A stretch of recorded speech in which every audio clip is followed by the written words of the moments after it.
Alright, today viewers, we're talking about the Chimera. You know, the monster from Greek mythology who was born from the monster Typhon and the other monster Echidna.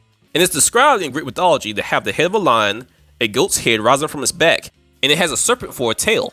And it also breathes fire. And in some iterations of it, like in Dragon's Dogma 2 and Dragon's Dogma 1, it be casting them spells. And in Homer's Iliad, the Chimera was raised by a king, more or less to be the bane of humankind. So yes, in most iterations of this creature, it has always been the pure embodiment of and I'm not exaggerating in the slightest, because this monster basically gained consciousness one day and was like, I don't want peace. I want problems, always! It tormented the whole countryside of a place called Lucia, until a hero named Bellerophon killed it. Now viewer, I know you don't care about every itty-bitty detail of this creature. What you want to know is the ultimate question that men have asked for centuries. Can you f it? I can hear all the normies now. They're saying, who would want to have sexual relations with an abomination like this? This ain't normal. You have to be a literal freak, out of your mind going insane, to want to smash a creature like this. It is a monster. But hold up, wait a minute normies. Let's keep that same energy. Because we both know there are women and men in society who will look at a monster like this and be like, wood. Hell, there are men in society who saw a cat one day and was like, but what if it stood on two legs and had titties? And there are definitely women in society who sexualize vampires, werewolves, ogres, the wolf guy from Elden Ring. This genuinely makes me happy because I said that I was sexually attracted to this beast. Okay? It's the voice and the coat and the giant sword. And then I felt bad for being attracted to a wolf. But I'm not the only one. Y'all ladies ain't slick. Some of y'all ladies out there who would judge men for liking cat girls are the same ones who like the beast from Beauty and the Beast better in his monster form than his human form. So I saw this post by Bobby basically saying that, yeah, Belle actually was attracted to the beast as a beast and did not like the human beast form. Quoting that her face was disappointed, and honestly, I 100% agree. The term bestiality exists for a reason. And it's not just because of male gooners. Oh no, it's because of all gooners. Why else would book talk and adult websites exist if not to appease both sexes in one way or another?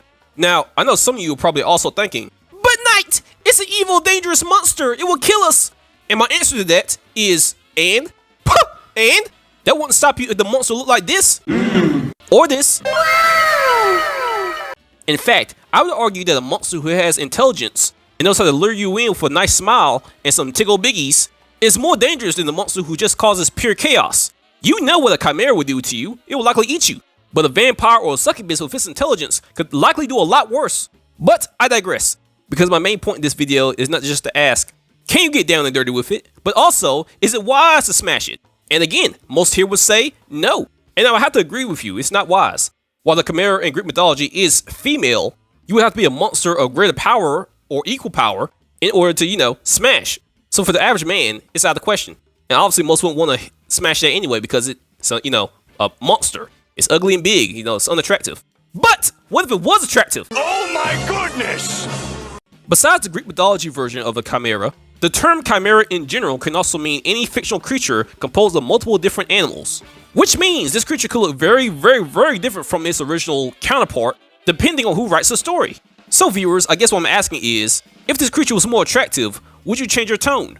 Or not? Let's find out. Time for me to pull out the list. Behold, viewers, its length and its girth. Hey yo, chill. Behold, its massive size. It's only 3 people, but they're all thick. Yes. Hold up, wait a minute. Something ain't right. This one's a man, you idiot.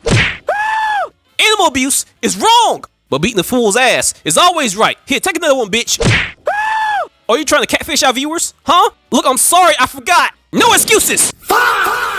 Now viewers, this chimera is named Sylvia from the anime Konosuba, but I don't think she's seen in the main anime. She shows up in a film created in 2019 called Konosuba, God's Blessings on This Wonderful World, Legend of the Crimson. And she is 100% the main villain of this story in more ways than one. Because not only is she evil, she is also a trap.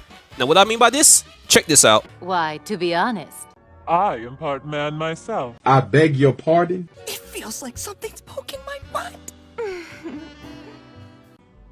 Actually, something is. No, God! Now despite his looks, Sylvia is a chimera. But by the anime's logic, he is also bi-gender, which means he's basically both female and male. He has breasts and a figure of a woman, but also has traces of a beard and male genitalia, which completely disqualifies him from being a waifu, but let me get to my point. Despite this sounding like trans stuff, this isn't exactly that, because Sylvia being male and female has to do with her, or his, powers. Sylvia is no ordinary chimera. This monster is also known as a growth chimera, which means, unlike other chimeras in other stories, this chimera can, on the spot, absorb other things into its body, and that's any creature or object.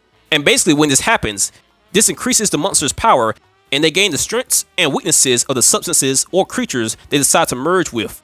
And they can also pick and choose which features will and will not appear on their frame, leaving the chimera with a limited form of shapeshifting. Meaning, viewers, Sylvia has obviously eaten a lot of pretty women, and this is likely because he doesn't seem to like women at all. From what I read, its type is strong-willed and sharp guys. So yeah, more or less, Sylvia is like Herbert from Family Guy if he got isekai'd. You like popsicles? Well, sure. And you need to come on down to the cellar. Whole freezer full of popsicles. No thanks. I gotta get going. Oh, don't make me beg now. You're funny. Bye. Get your fat ass back here. Sylvia also has no pros unless you're gay, so yeah. Let me explain. In the web novel, Sylvia, before she became a chimera, was an oni, a male oni. I'm not really sure how it got its chimera powers, but when it got them, it kidnapped women, crimson demons, and monsters and absorbed them, and likely then took this form. And like Herbert, Sylvia is also a pervert, but even worse, she's a pervert with tentacles. Plus, she can breathe fire, and she has body manipulation. And basically this means she can reshape her own body by absorbing both inorganic parts and biological beings, and then she can assimilate their attributes and features, adding them to its own physique. Or she can place absorbed beings in a chosen location of her own body without hurting them. And just to add on one more con, its voice grows deeper and more masculine when it's angry. Because after that divorce, she was just looking bad. So now that you know about this abomination, next! Alright, now the next one up is a female, I swear. But it is also a chimera ant. And a lot of the chimera ants' genders are kind of ambiguous, like Pito's. But don't think about that flat-chested monstrosity for this video. It's instead, for the chimera ants, we're talking about the one with the biggest bazooms. And her name is Zazan. Now she's also evil, but those boobs look good. So that makes her evil, okay. Right? Yeah? No? Yeah? Me? Who asked you anyway? Can you just move on to her pros and cons? In a minute! Now before we talk about Zazan, you gotta understand that the chimera ant is a con in itself. And that's not an exaggeration. These creatures are worse than its original version. Their intelligence may vary, but they are smart. Plus they eat people, and they use the blicky. Plus they grow and evolve very fast. Many may not know this, but Miriam and most of the chimera ants are not even a month old, which is a con. And yes, that includes Zazan. Now let me explain. The chimera ants are highly dangerous mutant insectoids from the anime Hunter x Hunter. And their queen originally comes from the Dark Continent, which is this place. Now their queen has the unique ability to perform phagogenesis, which is basically how all the other chimera ants were born. And by definition, phagogenesis is when the queen consumes prey and inherits their characteristics, passing them on to her offspring. So basically, more or less, if the queen eats a dog and a human, she can pass those characteristics off to her offspring, making them a completely unique looking creature. Or, in Zazan's case, Kim Kardashian, after surgery. Now the good thing is, only the queen can use this ability, and the queen is currently dead. But when the queen died, Zazan planned to become the new queen of her own colony. Now you may be asking yourself, how does Zazan plan to become queen without the ability to make new offspring, like her mom? Well, she may not be able to draw back like mom, but she has her own little abilities that are quite horrifying. After the ant queen died in the story, Zazan takes chimera ants under her and settles in a city called Meteor City, where she creates her own personal nest and wreaks havoc among the residents by mutating them into her slaves using her stinger. And this is basically her Nin ability. Now Nin is the power system in this anime universe, and she has the version of it called manipulation. And specifically with this ability, she can sting a human and transform them into a grotesque human-animal hybrid who will become utterly loyal to her. But also, if the target is too weak, the metamorphosis will kill them, and the transformation is irreversible. But if you kill her, at the very least the target's mind will be freed. Now a good thing about her becoming queen of her own colony is when she became queen, or when she declared herself queen, her chest size increased. She went from this Nice. to this. Oh my goodness! Now, unfortunately, once she declares herself queen, her plans are basically world domination, which didn't happen because she was stopped by the Phantom Troop member, Phaeton. But she didn't go out without a fight. I remember he hit her one good time in the face, scarred her face, and she went absolutely ape shit. She tears off her tail and transforms into her Monster Queen form, aka her Hulk form. And well, you can about guess why I say this is a con. Her tickle biggies are now muscular and firm, and that was her only pro. About that, she's almost as bad as Sylvia. Tragic. Moving on. Alright, the next one is from the anime Delicious in Dungeon. Now, this Chimera is unique. This is the only one on this list that was originally a human, or how this one calls it, a tall man, which is more or less just a human in this anime universe. And her name is Fallon. And before she was a Chimera, she was a cleric. Now, while she was a cleric, in the first episode of the anime, she was eaten alive and digested by the red dragon. But unfortunately for her, this isn't where her story ends, because this dungeon has a resurrection system. And basically how it works is, in this specific dungeon, souls remain tethered to their bodies instead of passing on to the afterlife. And this allows magic to bring people back to life if the remains are recovered in time. But then again, the resurrection isn't always guaranteed because the success depends heavily on the state of the corpse.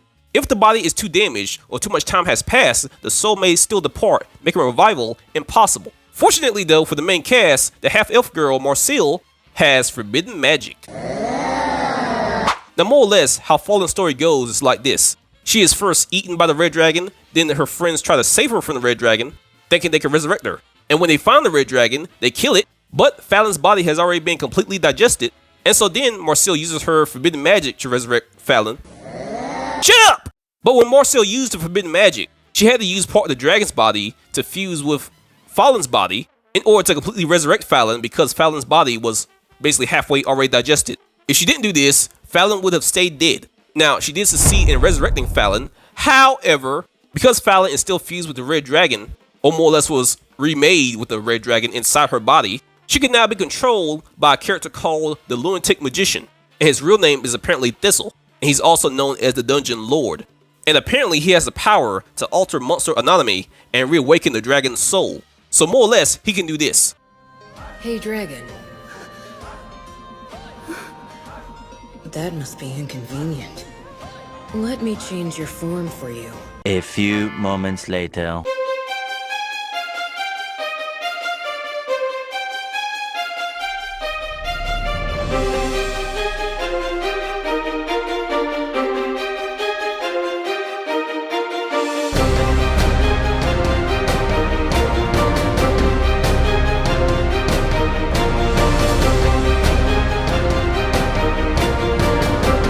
In this form, Chimera Fallon is half Fallon, half red dragon, and the feathers were basically added on by Thistle for temperature control.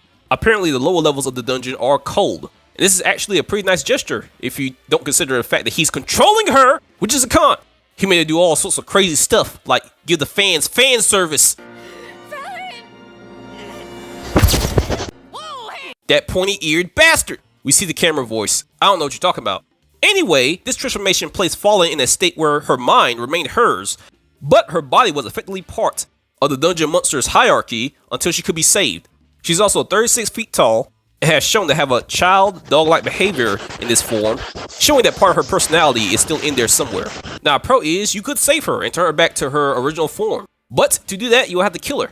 But to kill a chimera who has the ability to chant spells with the strength of a dragon is downright impossible for most people. In fact, this guy stabbed her in the chest multiple times, and it did not stop her. So it's safe to say that the average man could not stop her in this form. But the main cast did stop her eventually. They basically killed her again, and then cooked and ate the dragon meat from her chimera body, basically separating the dragon from Fallon.